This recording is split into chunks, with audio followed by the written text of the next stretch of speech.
Welcome to Building Wealthy Habits. This is a podcast featuring me, Randy Barkley, along with our team, Jeremiah Lee and Laura Lee.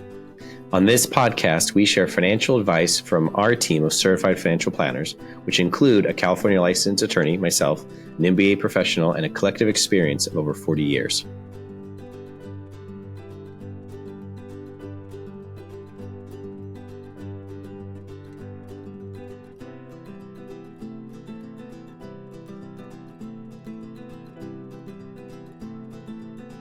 So I have someone recently piqued my interest again in Audible.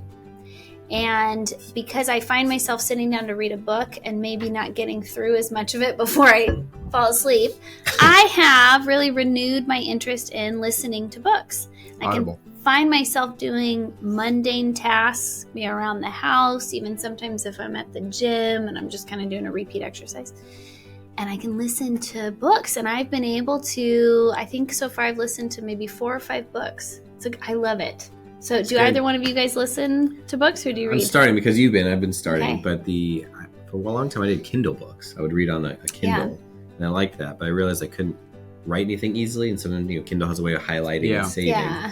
And I liked that Kindle would save all of your highlights. You could just go back and look at just the things that you flagged, which is kind of neat.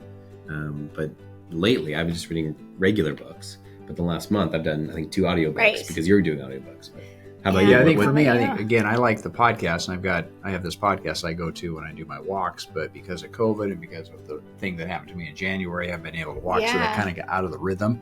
Yeah. It's almost like Audible is like discovering that extra money in your pocket. It's like, oh, that's there. Like, go hit the button and go, oh, look what they've got available to me. And I just don't, and I used to drive a lot more. I don't. So I was always good when I did that. So it was great. So, you kind of have to make an appointment with it. I'll find myself folding laundry, but it actually calms me down. Well, depending on what you're listening to.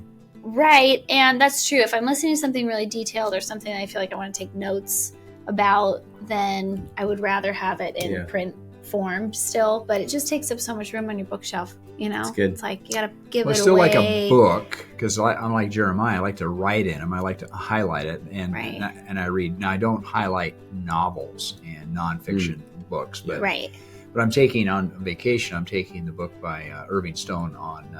It's basically it's Abigail and John Adams. Oh yeah, okay. And it's the kind of their biography. Historical of that. fiction or nonfiction? No, I think it's pretty much historical. And it's it's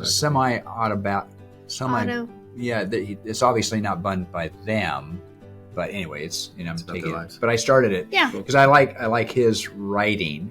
Okay. And these are probably 30, 40 years old. Yeah. These books, but when you're done with it, you can come back. We'll do a little book review. Okay. I love book reviews. Okay, well, let's dive in. We're curious people, so we love reading. But welcome back. This is Building Wealthy Habits. My name's Laura Lee. I work here at Tricord Advisors, and to the right of me is Jeremiah Lee and Randy Barkley, and we're so excited to have you here today.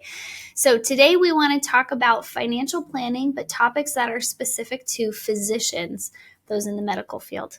Yeah. So we've got several topics we want to talk about today. So I'm just going to kind of throw it out there. Where would you like to start? I think just starting that this is an exciting topic. I mean, physicians are very specific, and we'll talk through some of those items. But anyone who's a high income earner is going to run into some of these similar problems. Right. They're busy. They have good income, which also means they have high taxes. They have opportunities to do things in the future, but you have to kind of lay that path. So I think this is an exciting topic to me. I think there's a lot of value that a financial advisor adds to the life of a physician or someone else who has a vision of where they want to get to, but they have a busy life. They have high income. It's a great place for planning. Yeah. Yeah. I think the biggest issue with a physician is that they obviously are very capable individuals, and they're very learned. They have a tendency to believe that they can do their own finances. And it's kind of a joke out there in the industry that physicians, if you want to make sure an investment is a bad investment, just follow a physician, because they have a tendency to make impulsive decisions. And those of our clients that are physicians, we've kind of walked them through the process. But oftentimes they've had a history where they've had some really humbling experiences. Hard parts, That's great. So we'll jump right in. I think the number one piece of advice, and for any physician that comes on, is to take care of their future finances is date night.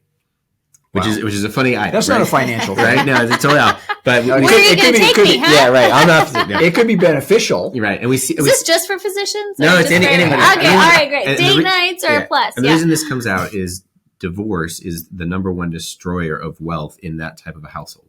And not to mention the family and the interpersonal costs. But physicians are busy. They work hard. They're bright. And long hours. And it's a toll on all members of the family. But they also have good resources. And so with that, like to really focus on, as you're building your wealth, keeping that family together and keeping that family moving forward is probably the best piece of advice. Yeah, that's an interesting place to start. I certainly thought we were going to start talking about investments and finance, but I think date night. Date night. I think it's, but we have a number in your relationship. Yeah, we have a number of physician clients who are together. We have a number who have divorced, and it is a traumatic moment. It's hard. I mean, it's hard because they've worked really hard, and oftentimes the spouse, the non-physician spouse, has sacrificed to allow the physician to go through school, go through residency, to get started in their practice. They've moved, and all of a sudden they find that they have nothing in common anymore, and they're heading towards divorce court, and it's sad. Right. And even though physicians make really good money, if they get to be mid-50s and they go through a divorce, neither party feels like they're set up for retirement. Neither party feels like they're in a good position, even though together they would have been. Right. So that's number one. The number two that I always jump to is if you have a high income, you're going to have high taxes. And so often we look at what do we need to do now to, one, set them up for success, but also deal with that income, deal with those taxes. Some tax planning strategies. Yeah. But you've also got a physician who is new out of school. Yeah. And oftentimes they're struggling with a high debt load. They've got school and student loans and such like that. Their income is higher. In paying off student debt, you get no tax advantages for writing a check to the loan company, whoever the loan is from. So you have this balance, and I always look at the loan that you've done. You look at yourself as a business. So the question is that loan was a key.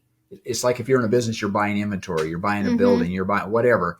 It's almost the same way when you're a physician. Like you're going to be making a lot of money. So how do you structure that, and so that you pay that loan off, you manage it over time?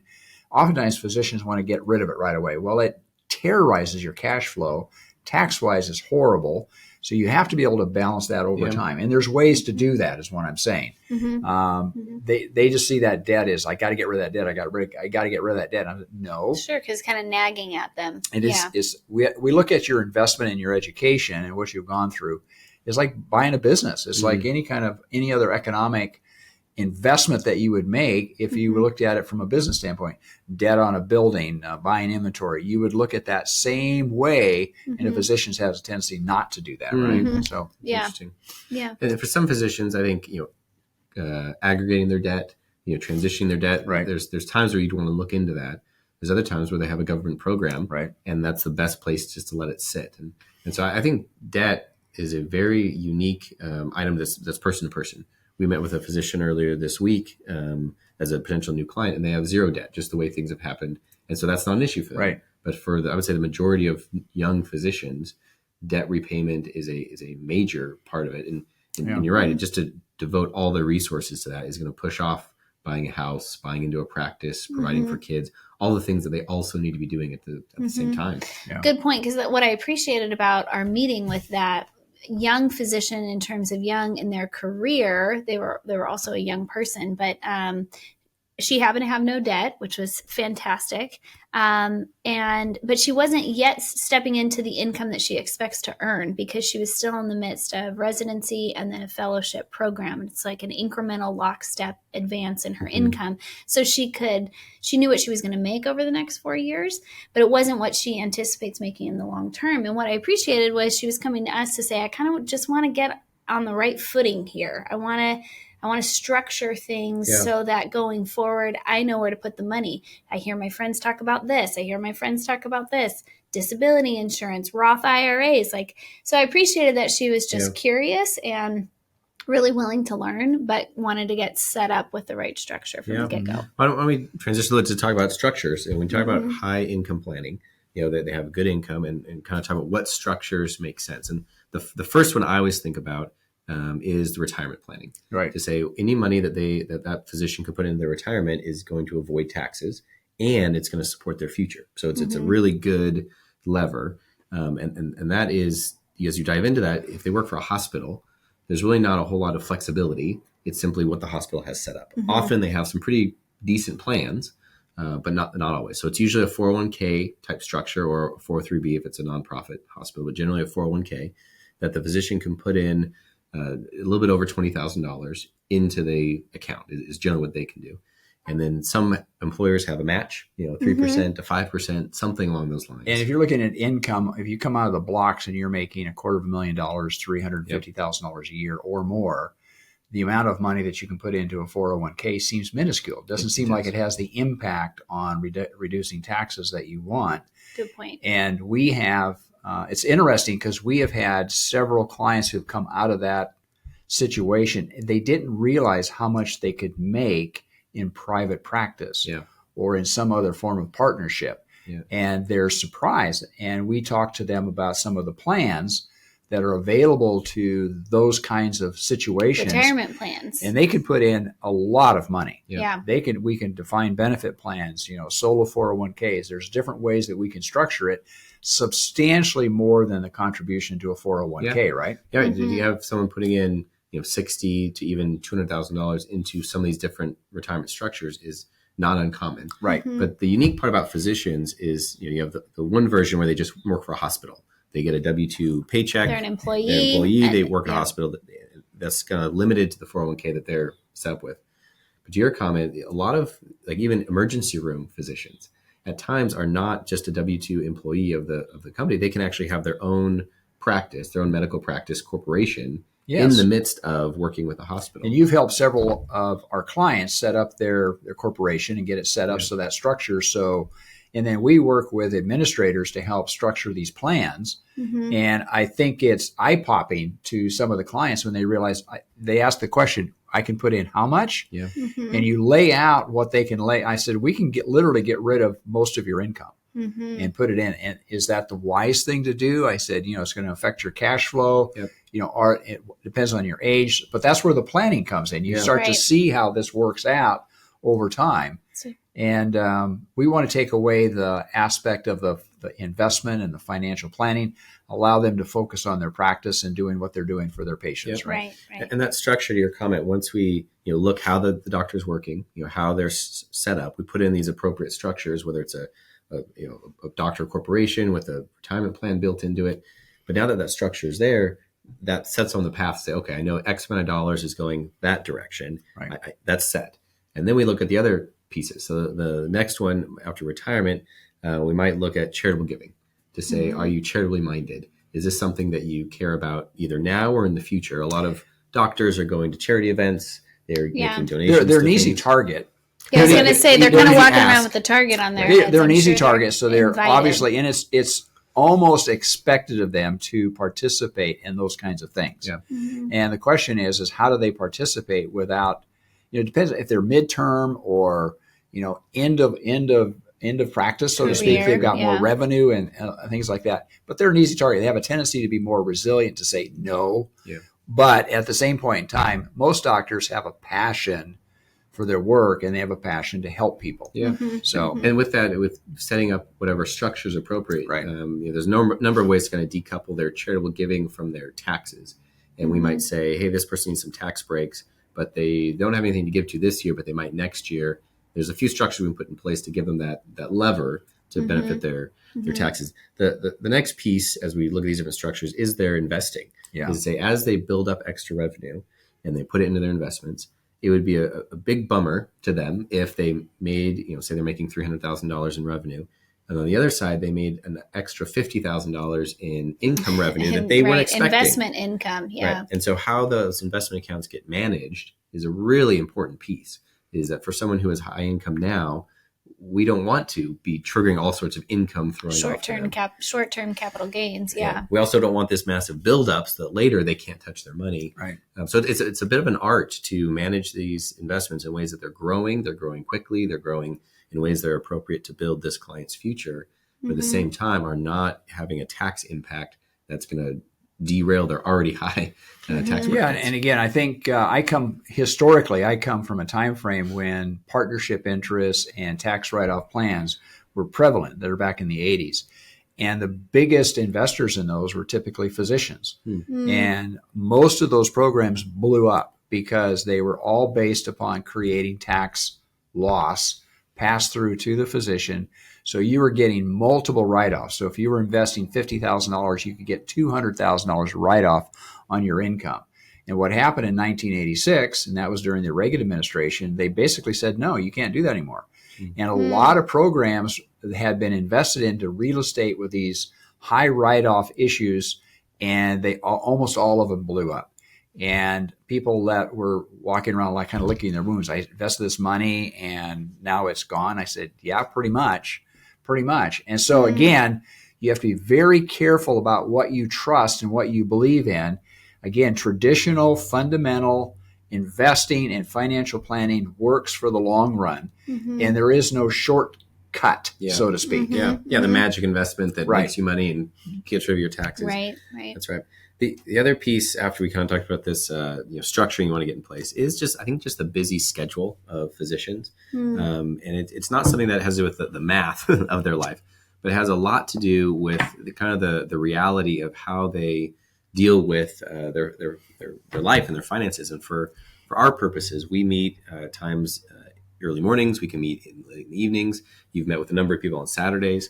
Don't advertise that out. That's right. Much, Yeah, right? don't advertise. But it doesn't always have to be in person either, which can make it more convenient as well. Physician schedules, and depending on what their practice is, oftentimes their schedules are really demanding from the normal, Monday through Friday. So if you're bringing in a physician as a client, what I've recognized is that you're going to have to be flexible for them. I mean, in order to be the best counselor, the best counselor. And I think available. anyone who is a physician that's looking for an advisor, that's a key part to talk about.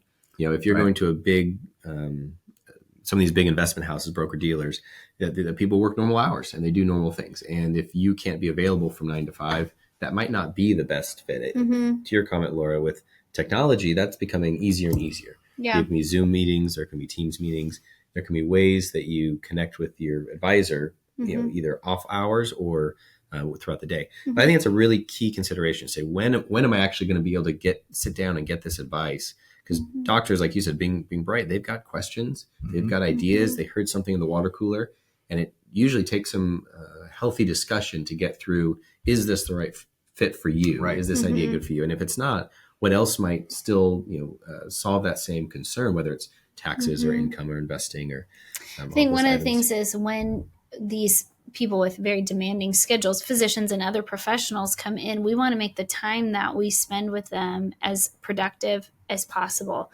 And so sometimes that takes a little bit of preparation, both on their part and on ours. So we know, okay, we're coming to this meeting. Here's sort of the agenda that we've laid out, but they really can get the most out of that time with us when they come and bring their questions. Now, they can call us anytime. That's part of us wanting to be available. So if they have one-off questions or a situation, liability issue, something that comes up at work, we want to review that with them. But we really seek, once they're an established client, to make that progress appointment as productive as possible.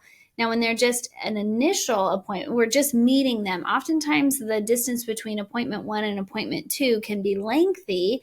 Most of that has to do with the demand on their time, and it's kind of data gathering on our side. And that can be difficult. Yeah, it just doesn't become top of mind for them. Sure. So it has to be purposeful that they're going to develop something long run, and it takes an investment on their part to be able to go through that process, and also in ours to get the base down. And most people don't realize it takes a long time to get that base, all the information that's necessary in that base gathered and collected and put the data into the plan.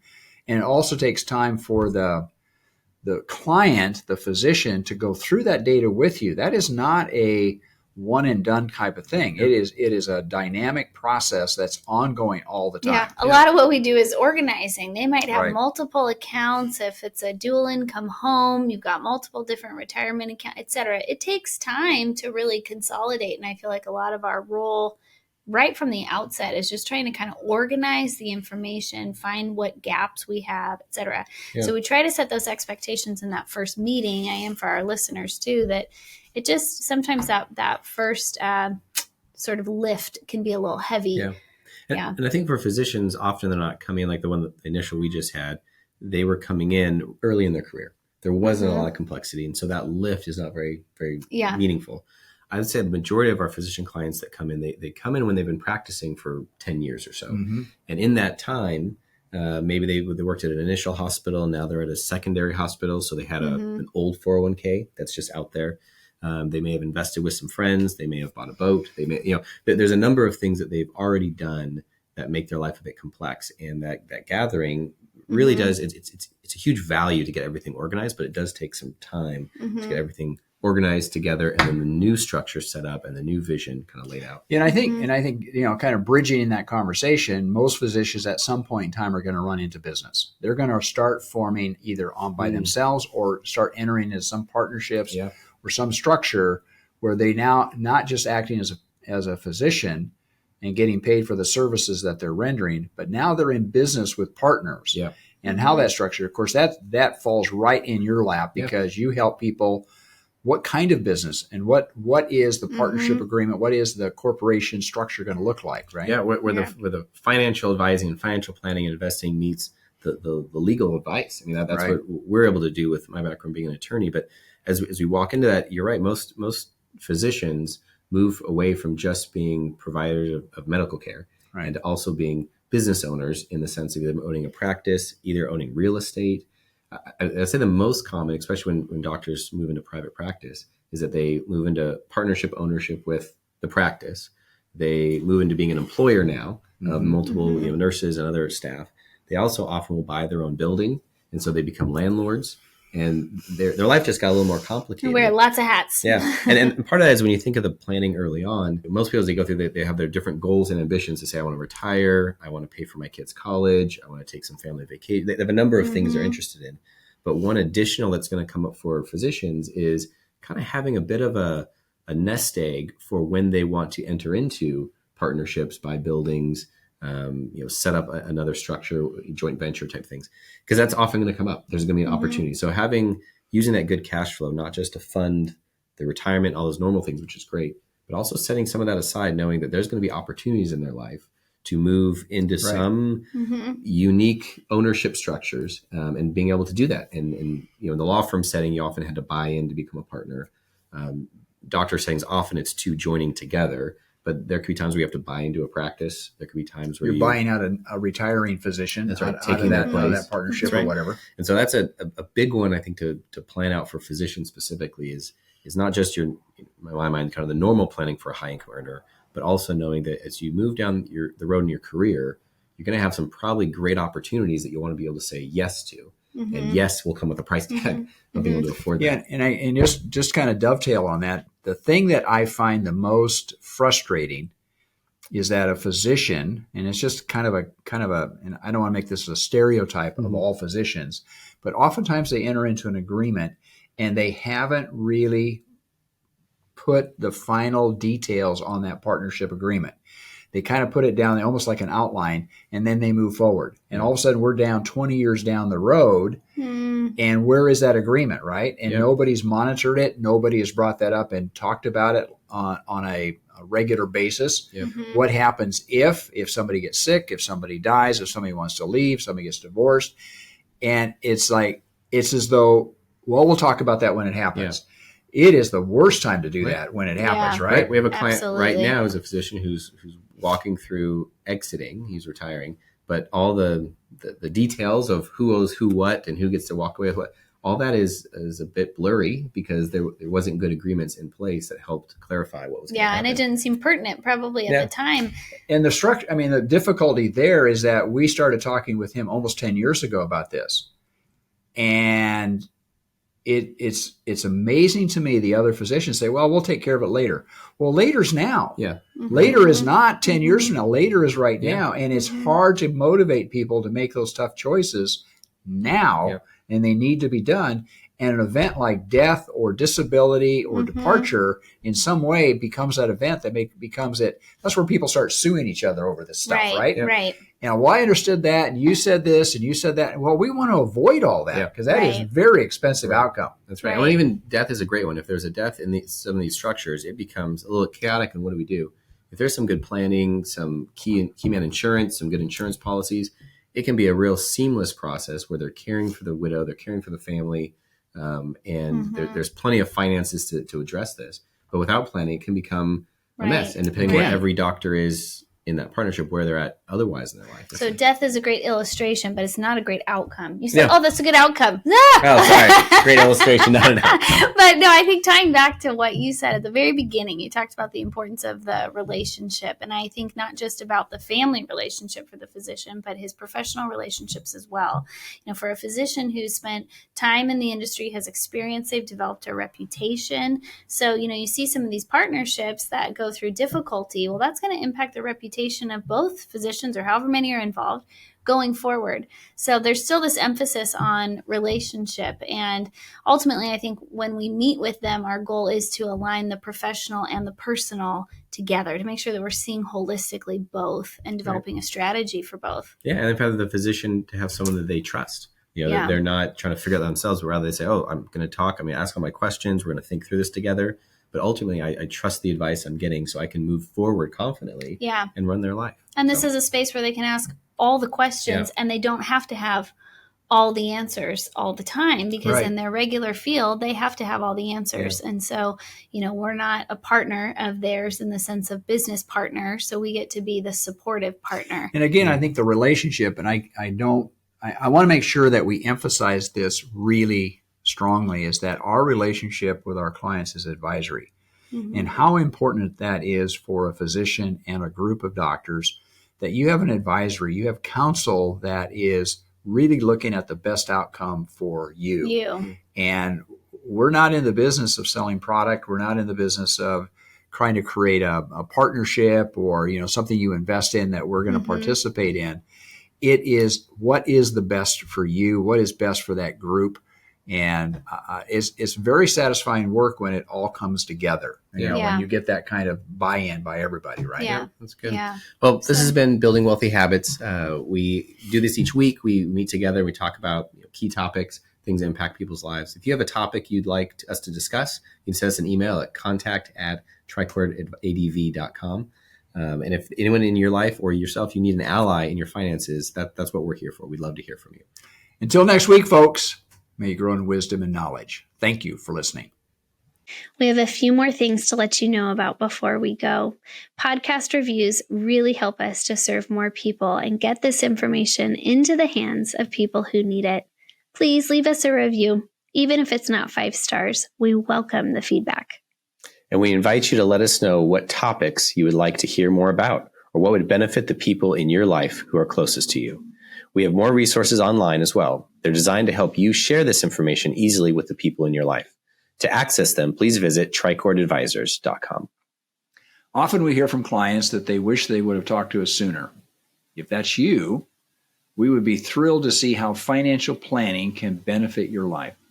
Email us at contact@tricordadvisors.com or just click the link in the show notes. This show was produced by Graham Gardner at Model FA. Find out more about how to create a podcast for your financial planning business by visiting modelfa.com. Look, we love creating content that's useful, resourceful, and maybe even a little entertaining.